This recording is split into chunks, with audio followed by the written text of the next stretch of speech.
Le 1er juillet 1965, à 5h45, le petit village de Valençol, niché dans les Alpes de Haute-Provence, s'éveille sous un ciel clair. Les champs de lavande s'étendent à perte de vue, emplissant l'air d'un parfum envoûtant.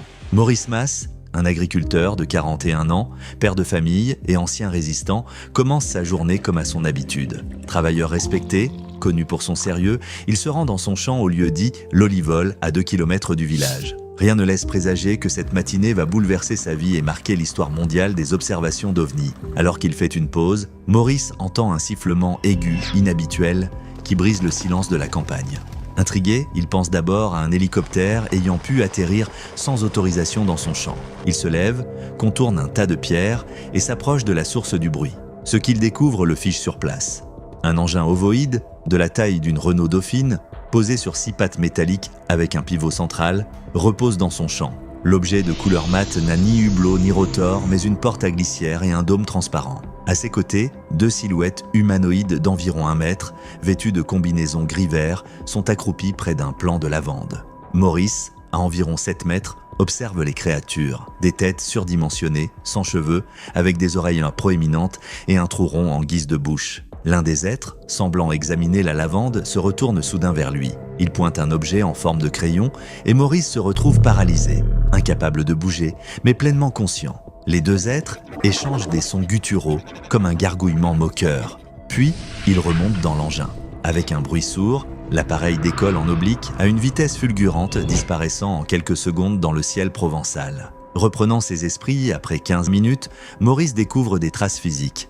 Un trou cylindrique de 18 cm de diamètre et 40 cm de profondeur, entouré de 4 sillons formant une croix et une zone de terre durcie comme du ciment. La végétation autour est brûlée et la lavande ne repoussera pas avant 1975. Les gendarmes, alertés dès le 2 juillet, confirment ces anomalies dans leur rapport. Des analyses révèlent un taux anormalement élevé de calcium dans le sol, sans explication claire. L'enquête, menée par la gendarmerie nationale et plus tard étudiée par le GEPAN, classe l'affaire comme inexpliquée.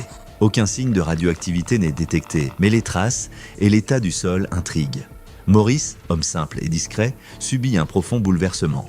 De sociable, il devient taciturne, souffrant d'hypersomnie pendant des mois, dormant jusqu'à 12 heures par jour contre 6 à 7 auparavant. Il confie avoir ressenti une présence étrange dans ses rêves. Malgré la pression médiatique mondiale, des journaux américains, britanniques et italiens affluent à Valençol. Il refuse la plupart des interviews, fuyant la notoriété. Son témoignage, livré avec embarras mais sans contradiction, est jugé crédible par les enquêteurs, renforcé par sa réputation d'honnêteté. Plusieurs hypothèses émergent. Les ufologues, comme Jacques Vallée, privilégient une rencontre extraterrestre appuyée par les traces physiques et la cohérence du récit. D'autres évoquent une méprise. Un hélicoptère Alouette 2, en manœuvre dans la région pour l'opération Provence 65, ou même un engin militaire secret américain ou soviétique en pleine guerre froide. Certains sceptiques suggèrent un canular inspiré par une bande dessinée de 1960, passager de soucoupe volante, bien que Maurice n'ait jamais cherché à tirer profit de son histoire. Une autre théorie propose une hallucination hypnagogique. Mais l'impact psychologique durable sur Maurice et les traces matérielles contredisent cette idée. Aucune explication ne fait consensus. 60 ans plus tard, l'incident de Valençol reste l'un des cas d'OVNI les plus célèbres, classé cas D, inexpliqué, par le JPAN. Il attire toujours curieux et ufologues, transformant les champs de lavande en lieu de pèlerinage. Maurice Mas a-t-il rencontré des visiteurs d'un autre monde ou a-t-il été témoin d'un phénomène que notre science ne peut encore expliquer? À Valençol, les lavandes gardent le secret et le mystère, lui, continue de planer.